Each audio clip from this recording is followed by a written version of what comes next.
शिवाय। हर हर महादेव शंभू। हर हर महादेव। जय माता दी मित्रों, कैसे हैं आप सब। शिव शक्तोम चैनल पे आप लोग का हार्दिक स्वागत है।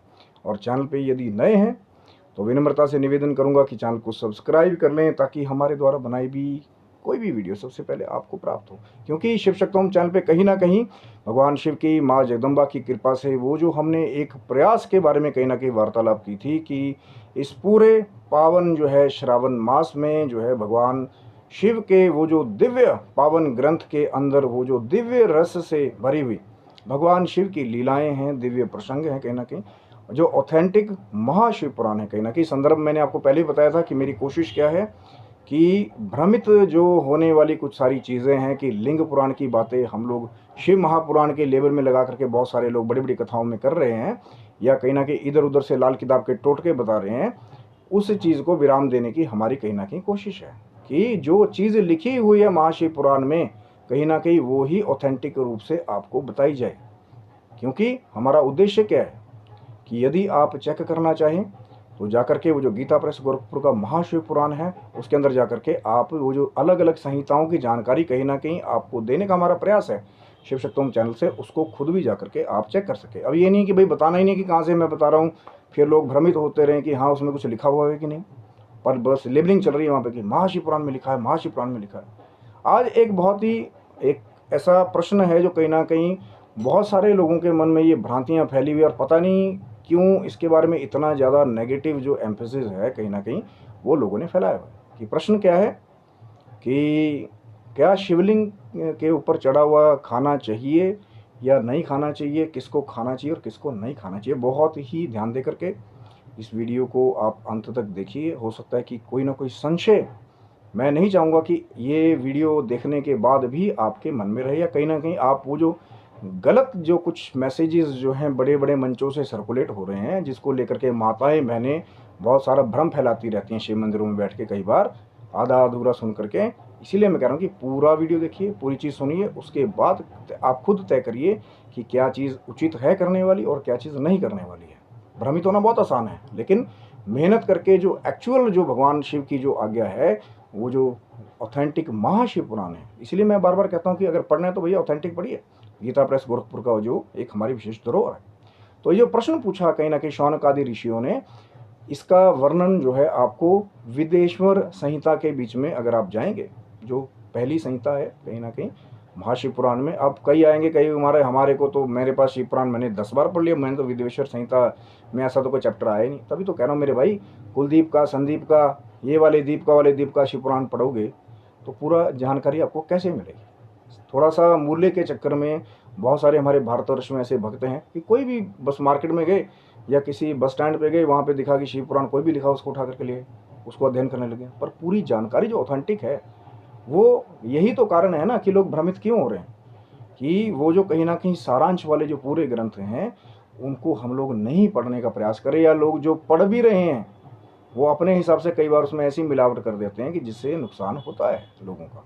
लेकिन दास की भी कोशिश है कि कहीं ना कहीं आप खुद जाकर के चेक कर सके। तो ये जो प्रश्न पूछा है शौनक आदि 88 ऋषियों ने भागसूत जी से कि महाराज हमने सुना है कि भगवान शिव के लिंग के ऊपर चढ़ा हुआ प्रसाद जो है वो अग्राह है, यानी कि ग्रहण करने योग्य नहीं है, इसके बारे में आप बताइए। अब शौनक आदि ने नहीं बोला कि भैया हाँ हमारी चाची मासी नानी ने हमारे को बोला था कि भैया ये तो जो शिवलिंग का चढ़ा हुआ जो खाता है वो कुत्ता बन जाता है, वो ये बन जाता है, वो बन जाता है, बस कहानियाँ फैलाते रहो। तो उन्होंने प्रश्न किया सूत जी से कि इसका ज्ञान क्या है। सुना हमने भी है, उस समय भी ये बातें हो रही हैं, आजकल कलिकाल में तो बहुत ज़्यादा होने लगी। तो फिर कहीं ना कहीं सूत जी ने यही उत्तर दिया कि सबसे पहले इस चीज़ को समझना जरूरी है कि जो शिव निर्माल्य है या जो शिव कहीं ना कहीं नैवेद्य है, उसको देख करके जो घृणा करता है कहीं ना कहीं वो पाप का भागी अपने आप को बना लेता है, या खुद को एक पाप की सीमा बांध लेता है कि भगवान शिव का जो नैवेद्य है, जो नैवेद्य शिव मंदिर में आ गया, जो भगवान को अर्पित किया गया, उसको देख लेने मात्र से ही बहुत बड़ी बड़ी, अगर कहते हैं कि उसको सिर पे धारण कर लिया जाए तो ब्रह्म हत्या जैसे बड़े बड़े पाप भी कई बार जो है उससे इंसान मुक्त हो जाता है। सबसे पहली बात। कि जो लोग घृणा करते हैं ना लेकर के, नहीं इसको खाना नहीं है, उसको तो गोसाई खाते हैं, इसको ये है वो है, पता नहीं क्या क्या कहाँ से लेकर के आते हैं, समझ नहीं आता मुझे। पढ़ो भाई, वहीं से बता रहा हूँ मैं भी आपको, पढ़ने वाली लायक जो चीज़ है। तो उसके बाद में ये कहा गया कि जिसने शिव मंत्र की दीक्षा ले रखी हो। अब बहुत सारे लोग गुरु दीक्षा को शिव दीक्षा से या नॉर्मल मंत्र की दीक्षा से मिक्स करते हैं, ये भी एक और भ्रांति का कारण है। गुरु दीक्षा में और मंत्र की दीक्षा में अंतर होता है, इसको समझ लीजिए। मान लीजिए मैं आपको मिला, मैंने आपको ओम नमः शिवाय मंत्र का विनियोग बता दिया, मैंने आपको आसन बता दिया, मैंने आपको उच्चारण बता दिया, ये मैंने ओम नमः शिवाय मंत्र की आपको दीक्षा दे दी। अब चाहे मैं आपका कुलगुरु नहीं हूँ, चाहे आपने मुझसे गुरु दीक्षा नहीं ली है, लेकिन ये दीक्षा है, ये वहाँ पे लिखा हुआ है शिव दीक्षा। शिव के कोई भी मंत्र की जिसने दीक्षा ले रखी हो, चाहे वो ओम नमः शिवाय है, नमः शिवाय है, शिवाय नमः है, चाहे महामृत्युंजय मंत्र है, भगवान शिव का कोई भी मंत्र, जिसने शिव दीक्षा ले रखी हो, उसके लिए सभी शिवलिंगों का जो प्रसाद है कहीं ना कहीं वो खाना एक तरह से उसके लिए कल्याण की बात है, क्योंकि उसके इष्ट से जुड़ा हुआ प्रसाद है। और जो दूसरा प्रश्न है कहीं ना कहीं, जिन्होंने दीक्षा नहीं भी ली है शिव मंत्र की, जो दूसरे धर्म वाले, उसके लिए सूत जी ने कहा था कि वो लोग क्या करें, उसके लिए उपाय बताया सूत जी ने, उसको ध्यान दे करके सुनिए कि जो भी शिवलिंग का अलग अलग प्रारूप है, जहाँ पे चंड का अधिकार ना हो, तो साधारण आदमी को सबको वहाँ का प्रसाद ग्रहण वो कर सकते हैं जहाँ चंड का अधिकार ना हो। लेकिन अगर कोई साधारण इंसान नहीं है, किसने जो है भगवान शिव के मंत्रों की सिद्धि की है, वो दीक्षा वाली बात जो मैंने आपको पहले बता दी, तो उसके ऊपर उसका प्रभाव नहीं पड़ेगा। वहाँ पे साधारण लिखा हुआ है, वहाँ पे उस चीज़ को जब जाएंगे ना, पेज नंबर भी मैं आपको, अगर आप मुझे मैसेज करेंगे मैं आपको वो स्क्रीनशॉट भेज दूंगा कि वहाँ पे क्या लिखा हुआ है। ये जो लोग बड़ी बड़ी कथाओं में बैठ करके इतने बड़े बड़े चश्मा लगा करके कथा तो पढ़ा और पढ़ा रहे हैं, लेकिन उसको पढ़ नहीं रहे ना ध्यान से, उनके आगे निवेदन है कि अगर कोई चाहता है उसको देखना यथावत तो मुझे बता दीजिएगा, मैं आपको स्क्रीनशॉट भी भेज दूंगा। वो जो ऑथेंटिक महाशिव पुराण है, कहना कि गीता प्रेस गोरखपुर का, तो वहाँ पे ये लिखा गया है कि कुछ एक ऐसे प्रारूप हैं। चंड क्या कौन है? चंड जो है वो भगवान शिव के ही एक गण है। तो भगवान शिव ने कुछ व्यवस्था चंड के लिए भी की हुई है कि महाराज चंड आप इतने इतने क्षेत्र का आप ग्रहण कर सकते हैं, ये आपके लिए। अब होता है ना कोई टैक्स की कोई ऐसी डिवीजन हो कि उसको भैया चल कोई बात नहीं भैया 5% तेरा तो खाली करना। अब वो 5% भी आप लोग खाने की सोचेंगे तो वो बेचारा क्या खाएगा, तो वो आपको तंग ही करेगा ना। वो एक अलग चर्चा का विषय है कि फिर कि खाने से क्या होता है नहीं होता है, जो चंड के अधिकार में क्षेत्र है। अब कौन कौन से जो क्षेत्र हैं वो चंड के अधिकार में नहीं आते, उसको सुन लीजिए, और कहाँ कहाँ का आप खा सकते हैं उसको ध्यान दे करके सुन लीजिए।